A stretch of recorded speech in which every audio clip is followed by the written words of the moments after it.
The air in Manzanillo that night was thick with salt and smoke. I crouched behind a crumbling seawall across from the beach hotel, clutching the radio so hard it felt like my bones might snap. 3 in the morning, and the avenue exploded with gunfire that rattled the glass towers above us. Bullets clattered off metal railings like hailstones in a storm. Grenades lit the night so bright that for seconds at a time, it felt like sunrise had arrived, only to plunge us back into the dark roar of rifles.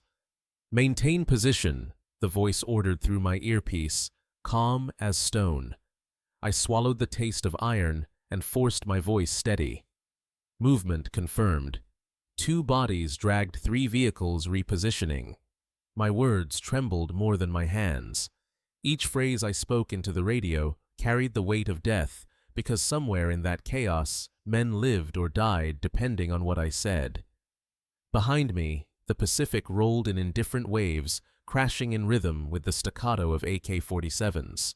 I thought of the first day I ever held a radio like this, just a skinny 16-year-old in Jalisco trying to keep his family fed. Back then, they told me it was harmless work. Watch the streets report the soldiers earn enough pesos to keep my mother from breaking her back in the market.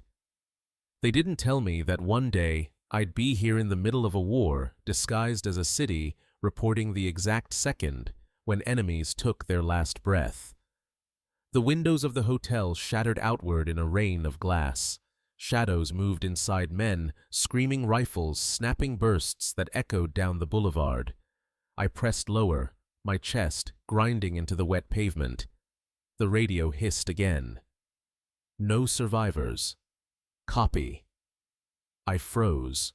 Those words weren't about defending territory anymore. They were a command for extermination. "Copy," I whispered, though my throat felt carved out with glass. As the gunfire raged, my mind betrayed me with flashes of memory. My mother's hands raw from carrying baskets. My little brother, waiting outside school the day I was taken. The look in my sister's eyes when I slipped money into her bag, pretending it came from extra work at the market. Lies wrapped around my family like barbed wire. And now, every shot in the night pulled the wire tighter. I should have been inside a classroom, not outside a burning hotel. I should have been asleep in my own bed, not counting bodies through the crossfire. But by then, should no longer existed. There was only obey or die. That was the creed El Mencho had carved into us the first day he looked into our eyes. A blast shook the seawall dust choking my lungs. I pressed my forehead to the concrete and made myself a promise. One day, I would tell everything, every radio code, every corpse, every secret they thought was buried. Because the world still believes the war was about plazas and borders. They think Mencho was just a ruthless king of territory. But they are wrong. I was there. I saw the other faces in the shadows, the men in suits who smiled while entire towns burned. And I will tell you who they were. Because the true owners of our lives were not always the ones carrying rifles. My name has no importance. What matters is where I came from, because that's where the trap was set long before the black truck stopped for me outside my school. Jalisco, 2010. A place where the sun burned harder than hope and poverty gnawed at our bones like a dog that never tired. My father had already disappeared by then, gone chasing another woman or another promise, and he never returned. My mother carried us on her shoulders, me, my little brother, and my younger sister. She rose before dawn each day to haul crates of fruit and vegetables in the market. Her palms were carved with lines of toil so deep they looked like open wounds. By evening, she would come home with just enough pesos to cover tortillas, beans, and maybe a piece of chicken if luck had smiled. I hated watching her body bend under that weight, knowing I could not relieve her. I was the oldest, the one who was supposed to fill the absence my father had left. Instead, I spent afternoons watching my siblings play, while inside I simmered with shame. Each time my brother asked for new shoes, Each time my sister dreamed about a school uniform without holes, I felt like I had failed them. The streets around us weren't empty. They were alive with men in trucks. Young guys who dressed sharper than any teacher, gold chains flashing in the sun, radios crackling like a lifeline. The letters CJNG were whispered the way priests whisper prayers. They controlled everything: which songs blasted from stereos at parties, which shops paid rent, which alleys you avoided if you wanted to see another sunrise. For us kids, the cartel wasn't an idea, it was the weather. You breathed it, sweated it, lived under it. By 16, I was already standing at a crossroads without even knowing it. School was a place of mocking chalkboards, teachers who looked at me with tired eyes, knowing my future wouldn't stretch past their classroom walls. Jobs. The only work for a boy like me was carrying crates until your back snapped, or cleaning windshields at stoplights until a cop kicked your ribs in. So when hunger pressed harder, my ears grew sharper. I noticed the way people stepped aside when the trucks rolled in. I noticed how men who had nothing suddenly had everything: phones, watches, girls' respect. I noticed how fear bent the knees of even the strongest. And I listened because hunger teaches you to listen. One afternoon, I was waiting outside my brother's school when the hum of a black Chevy Tahoe crawled into my chest. It stopped where the sidewalk cracked. 2 men stepped out. One was tall, covered in tattoos, eyes shining like blades. The other was younger, quiet, with a stare so cold it drilled through my skin. "Orale Moro," the tattooed one said. "What's your name?" My mouth went dry. When men like that asked, there were only 2 possibilities. They wanted you, or they wanted you gone. I gave my name, almost choking on it. He smiled, not like a friend, but like a man who had just opened a cage. We need kids who know the streets, eyes that don't blink at danger, want to make some money. Money. That word snapped inside me like a trap. 100 pesos a week, more with bonuses. Enough to ease my mother's pain, enough to feed my brother and sister. For a boy who had never seen more than a handful of coins in his pocket, it sounded like salvation. "You don't have to do anything bad," the younger one assured me, voice like ice. "Just report if you see soldiers, federales, anyone strange. Easy job. And we take care of you." It was a lie, of course. But at 16, lies dressed as miracles looked like the only doors left standing. That night, I stared at the ceiling of our one-room house, listening to the rhythm of my mother's breath, the quiet snores of my brother, the soft dreams of my sister. I told myself I would take the job just for a while, just until things got better. I didn't know then that just for a while can stretch into a lifetime, or that the next step would take me to a rancho outside Zapopan, where I would come face to face with a man whose shadow covered the entire state. The next morning, I waited at the corner where the Tahoe had stopped. The tattooed man, people called him El Toro, leaned out the window and jerked his chin toward the back seat. I climbed in, pressing myself against the cold leather heart, hammering so hard I thought they would hear it. Beside me sat 2 other boys younger than me, their eyes wide, but silent. Nobody spoke. Silence was the first lesson. We drove through the city until skyscrapers gave way to fields and dusty roads curling into the hills. The air grew heavier with the smell of diesel and sweat.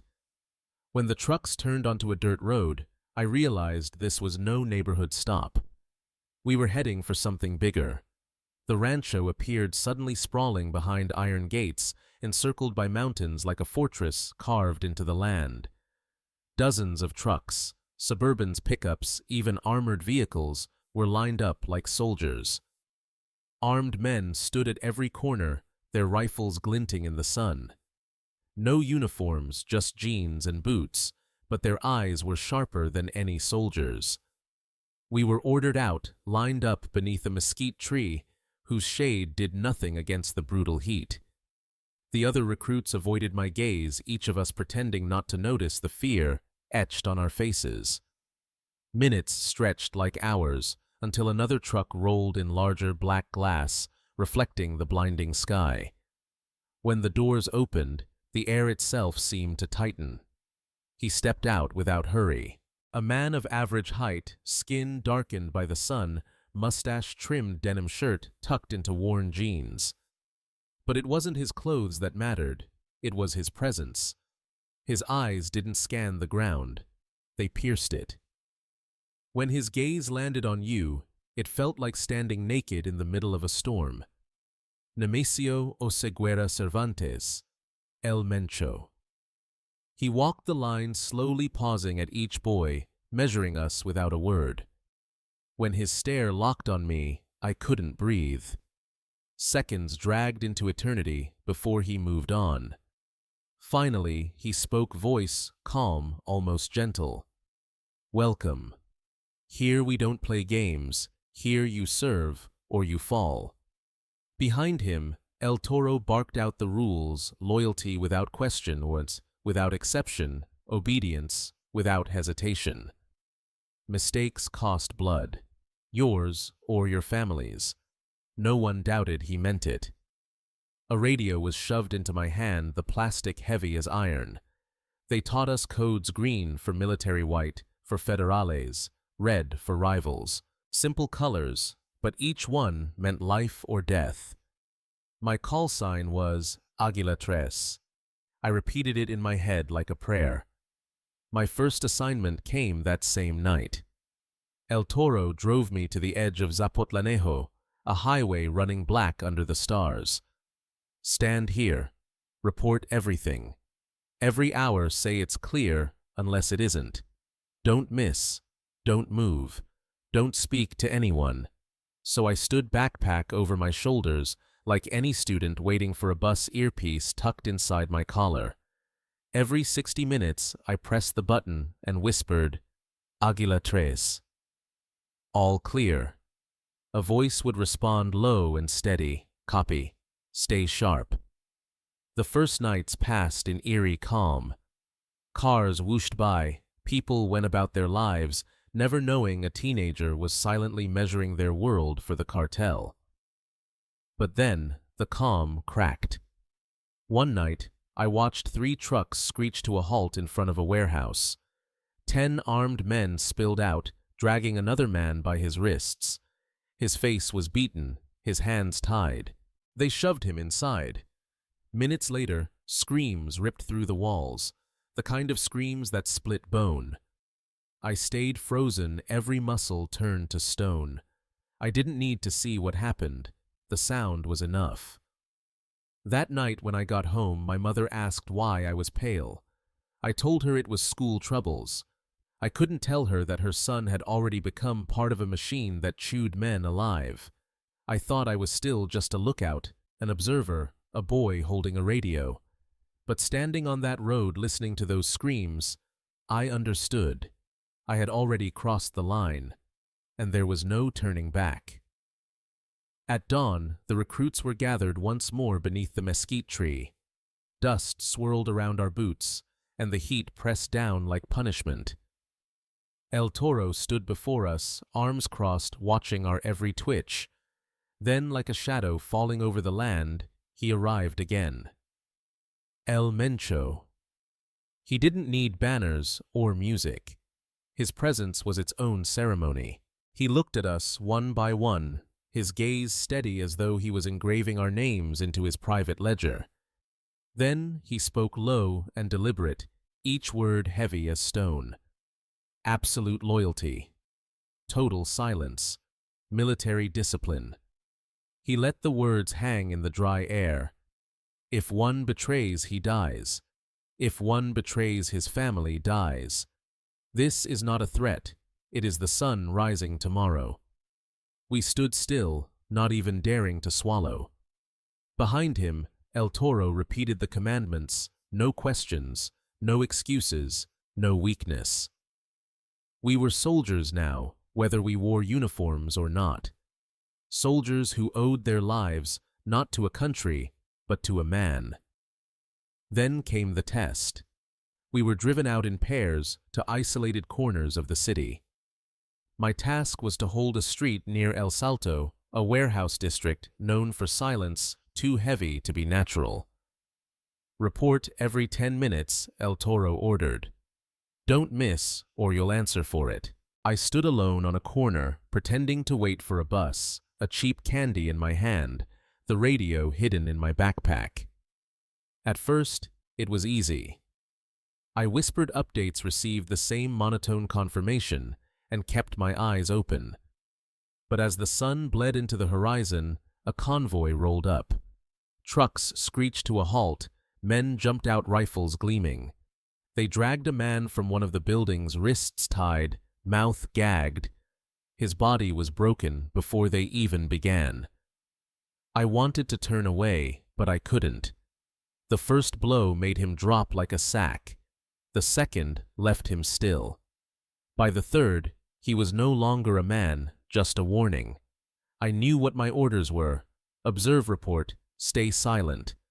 So I pressed the button, voice hollow. Águila tres. Movement confirmed. Neutralized.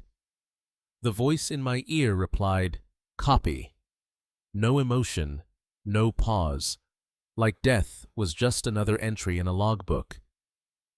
That night when I returned to our house, my mother asked why my hands shook as I reached for food.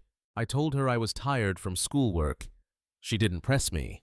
I thanked God she didn't. The next morning, El Toro pulled me aside. His smile was sharp, a predator's grin. You did good, Moro. You didn't flinch. That's how you survive here. He clapped my shoulder, and in that moment, I knew I had passed. From then on, I wasn't just another recruit. I was part of them. The induction was not marked by tattoos or oaths in blood, but by silence kept and lies swallowed. My first test wasn't about courage. It was about obedience. They didn't want men who thought. They wanted eyes that saw, mouths that reported, and hands that didn't shake when the world turned red. And I had just proven I could be exactly that.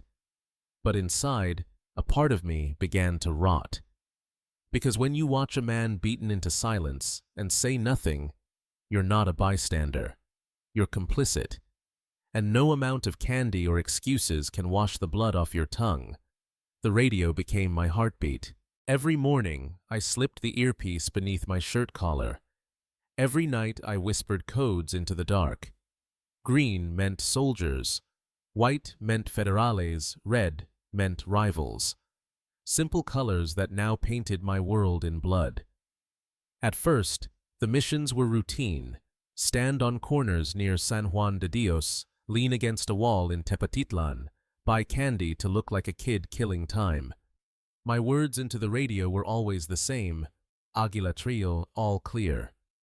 For weeks, I convinced myself I was just an observer, a pair of eyes.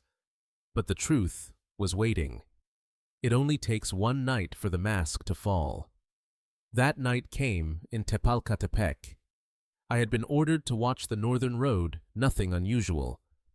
But just before dusk, the ground began to shake with engines. 10 trucks roared into view, packed with Sicarios' rifles, jutting from windows like thorns. My stomach dropped. I pressed the button. Base Águila Tres. Code red. 10 units direction north. The reply was instant. Copy. Maintain position. I wanted to run, but training and fear chained me. Minutes later, the plaza erupted. CJNG convoys arrived, engines screaming, and the two storms collided. Gunfire split the air like lightning. Explosions thundered. Civilians screamed and scrambled, shops slammed their shutters. I pressed myself against a food stand, reporting what I could. 3 trucks advancing, 2 down, bodies on the road. Hours passed like years. When silence finally returned, 20 corpses lay in the dust. Among them were 2 boys my age, their eyes frozen wide toward the sky. I couldn't move. It could have been me. That night, El Guero, the veteran assigned as my coordinator, patted my back. "Good work, Moro. You kept the line." His words tasted like poison. Keeping the line meant watching kids die while I spoke codes into static. From then on, the work deepened. I was sent to shadow warehouses, follow suspicious convoys, guard intersections before shipments. Once I was ordered to stand outside a house in Apatzingan. Hours passed quietly until 2 trucks rolled up. The men who poured out weren't locals. Templarios. Rivals. I whispered into the radio. Code red, 2 vehicles armed. Within minutes, CJNG trucks swarmed the block. Gunfire exploded. Windows shattered, the house ignited in flames. I crouched behind a crumbling wall, radio shaking in my grip. The smell of burning flesh clung to the night. When it was over, the street was littered with bodies and ashes. That was the moment I realized the lie of being just a lookout. My silence guided the blood. My codes opened the door. At home, I stared at myself in the mirror, searching for the boy who had once worried about homework and family dinners. Instead, I saw eyes that refused to blink, a face learning to harden. To keep going, I had to believe the story I told myself. I wasn't pulling the trigger. I wasn't the one giving orders. I was helping my family survive. But lies rot fast. Soon I was paid bonuses, more pesos than I had ever imagined. Enough to buy new shoes for my brother, notebooks for my sister, medicine for my mother. I told myself the money was clean once it reached their hands. But deep down, I knew it dripped red. By the end of that year, I no longer flinched at gunfire. My pulse stayed steady during executions. When El Guero said I was reliable, I felt pride instead of shame. The boy who once wanted only to escape poverty had been replaced. I was no longer just a pair of eyes. I was part of the machine. And the machine never stops once it tastes your loyalty. Promotion in the cartel didn't come with medals or ceremonies. It came with trust, measured in blood and silence. By the time I turned 17, El Guero no longer sent me to stand alone on corners. Now, I was part of a mesh, a living web, stretched across Jalisco, Michoacán, and Colima. "You're not just eyes anymore, Moro," he told me one night, handing me a newer radio with encrypted channels. "You're the thread. If you break, the net rips." My world expanded. No longer confined to a single street or highway, I was moving across entire towns. Coordinating Halcóns, relaying reports, mapping rival convoys in real time. At first, the responsibility felt crushing, but soon I discovered a dangerous rush in it, the power of being the first to know. The first to warn, the voice that guided dozens of rifles into position. The war was burning hotter. In Michoacán, the Caballeros Templarios fought to the last breath. In Guanajuato, the Santa Rosa de Lima cartel defended its land like it was religion. Each plaza was a battlefield where every block meant money control and routes. Every meter of dirt is worth gold, commanders told us, and we believed them. I saw my first training camp in the hills outside Tepalcatepec. It wasn't like an army barracks, but a collection of ranchos strung together with dirt tracks. Men ran drills with AR-15s, learned ambush tactics, practiced discipline like soldiers. Recruits who faltered were beaten in front of everyone. One boy tried to run his body, was left hanging from a tree as a warning. That image followed me into every dream. Still, the rewards dazzled. I rode in armored trucks, ate meat sizzling on grills, while music blasted from speakers, drank beer with men twice my age who treated me as an equal. For the first time, I felt important. Money came faster now, thick bundles of bills handed to me like candy. I bought my mother a washing machine, told her it came from a warehouse job. She cried with gratitude, never guessing the truth. But with power came darker shadows. I sat in houses of security where maps of entire states lay pinned with markers. We weren't just guarding plazas, we were advancing consuming, and behind every advance was a voice, El Mencho's. Sometimes he sent recorded messages, other times his commanders spoke for him. The message was always the same: not 1 centimeter surrendered, not 1 traitor forgiven. There were nights when he appeared in person. Once in Tepalcatepec, he stepped out of a truck as if the earth itself bowed. He looked at us, rows of Halcón sicarios, coordinators, and declared, "This land will decide who commands Michoacán. If anyone here is afraid to die, walk away now." None of us moved. We knew leaving wasn't a choice. Staying was survival. From then on, I carried more than a radio. I carried command over corners, shifts, voices. I became someone others depended on. El Güero said I had steel nerves because I never broke during firefights, never missed a report. What he didn't see was how my insides screamed every night when I closed my eyes. I told myself I was climbing, but climbing in the cartel is like scaling a ladder without rungs behind you. Every step up is another you can't go down. The higher you go, the more certain the fall will kill you. Still, I kept climbing. Not because I wanted glory, but because the machine left no room for standing still. In the CJNG, staying in one place meant you were already marked for death. And so I rose an invisible thread in a web that spanned entire states, caught between fear and pride too high to look down, too deep to ever climb back out. Life inside the CJNG was a paradox, brotherhood laced with suspicion, loyalty poisoned by fear. On the surface, we were a family. We ate together, partied together, toasted each other under neon lights, while banda music rattled the walls. But beneath the noise was silence, a silence heavier than any gun, because we all knew the rules. And the rules were carved sharper than bullets. El Toro reminded us every week. The first law is silence. The second law is loyalty. The third is discipline. Break one, and the others break you. Punishment was not rumor. It was spectacle. I saw a boy my age, a Halcón like me, dragged before us for missing a report. They tied him to a chair in the middle of a warehouse, made us watch as they broke his fingers one by one. His screams echoed through the corrugated roof until his voice gave out. Later, his body was found floating in a canal. The message was clear: the organization devoured its own mistakes.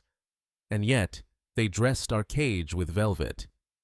Birthdays were celebrated with feasts, roasted meat, expensive liquor women brought in like decorations. For a few hours, laughter drowned out the war. But even in those moments, glances darted across the room, each man calculating who might one day betray him. The duality hollowed me.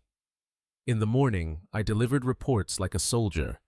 At night, I clinked bottles with men whose smiles hid daggers. We were bound by an oath none of us had chosen, but all of us had accepted: obey or die. One memory never left me.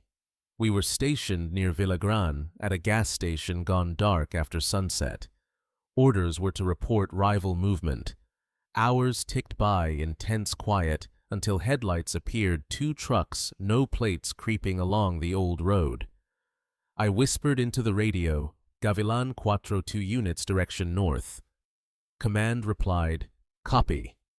Do not intervene." Minutes later, our convoy arrived. 4 trucks swept in with lights dimmed. The firefight was swift, merciless. I ducked behind a rusted sign, forcing myself to keep reporting positions. When silence returned, a woman emerged from the shadows holding the hand of a little girl. They had come from the store carrying bread and milk. A nervous recruit cocked his rifle by reflex. The click echoed louder than the gunfire before it. The child screamed, groceries tumbled across the pavement. El Toro shoved the weapon down, snarling. The convoy rolled on. The woman and her daughter sat on the curb trembling. They weren't hit, but terror clung to them like ash. I watched from the shadows, unable to breathe. That moment branded me deeper than any party, any oath. Because it proved what I had been trying to deny: there was no clean war. Even silence made you complicit. Back in the safe house, El Güero congratulated us. "Good work, Moros. Plaza secure." I nodded, but inside I was collapsing. The organization called itself a family, but what family feeds on fear? What family parades loyalty while plotting betrayal? Still I stayed. I had no choice. By then, the CJNG owned my nights, my breath, my very thoughts. Each day, I woke up with the same truth burning in me: I belonged to a family that would eat me alive the moment I faltered. The longer I stayed inside, the clearer the truth became. The war for the plazas wasn't just fought with rifles. It was fought with signatures, stamps, and handshakes behind polished desks. Manzanillo was where I first understood this. The port was a kingdom disguised as concrete, and Crane's containers stacked like monuments to greed. To outsiders, it was just commerce. To us, it was the artery that pumped life into the cartel. Ships came from Asia loaded with chemicals, the kind used in clandestine labs, tucked away in the mountains. Every container passed smoothly through customs, thanks to papers signed by judges and notaries who had already sold their loyalty. El Tío, a grizzled operator who had survived longer than most, stood beside me once, as we watched a convoy of trucks roll out of the port. "Moro," he said, "chewing a toothpick out here, you don't fire much. But more people die just slower. Every container is worth more than 1,000 bullets. Every judge's pen is stronger than a grenade." His words haunted me, because I had already seen it. In Colima, a judge had ordered the release of 3 of our captured operators, not only freed them, but destroyed the case files, so it was as if they never existed. Another time, a federal patrol stopped one of our convoys. I thought we were finished. Instead, the officers shook hands with our commander and even escorted us part of the way, like loyal escorts. That was the day my stomach turned. How do you escape a war when even the law wears your enemy's colors? I began to hear names whispered over the radio: politicians, generals, businessmen, men whose faces never appeared on wanted posters, but who held the keys to our survival. They were the invisible owners. Men who never dirtied their hands with gunpowder, yet fed the fire with signatures and cash. I remembered one night at a safe house near Celaya. A man in a crisp suit arrived, briefcase in hand. He wasn't armed, but everyone stood straighter when he walked in. He spoke of court orders, suspensions, amparos that would shield us from raids scheduled the next morning. "You handle your business at night," he said with a smirk. "I'll handle mine during the day." Then he laughed. Nobody else did. In that moment, I realized the battlefield stretched far beyond the plazas. It reached into courtrooms, police stations, even government offices. And if El Mencho was the ghost that haunted Mexico's streets, these men in suits were the ones who gave the ghost its power. Still, the orders never changed: defend every inch, never retreat. In Guanajuato, we burned through villages loyal to Santa Rosa de Lima. Entire rancherias turned into war zones. At dawn, the fields were littered with casings, houses smoldering. Commanders justified it as strategy, but I couldn't forget the faces of civilians caught in the crossfire. My reports continued. My radio crackled. But now, every code I whispered carried a heavier weight because I knew the decisions weren't only coming from men with rifles. They were coming from judges who stamped papers, politicians who smiled on TV, and businessmen whose children studied abroad, while mine hid under tables. That's when the illusion of being part of a family shattered completely. We weren't fighting for survival or loyalty. We were pawns in a game drawn by invisible hands. And the more I climbed inside the organization, the more I felt the strings tightening around my neck. Collapse does not arrive with a warning. It arrives like a storm that seems distant, then suddenly tears the roof from above you. For me, it began with a hotel in Manzanillo. The night was humid, the streets slick with sea air. Our orders were simple. Observe a meeting of Sinaloa operators, rumored to be plotting against the port.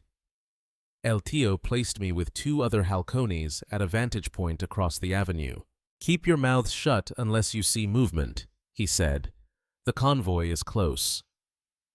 At 3 in the morning, black trucks slid up to the hotel entrance.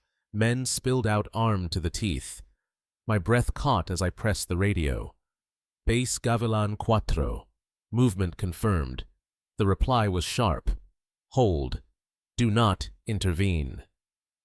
Minutes later, the CJNG convoy arrived. Engines roared, lights dimmed, rifles lifted.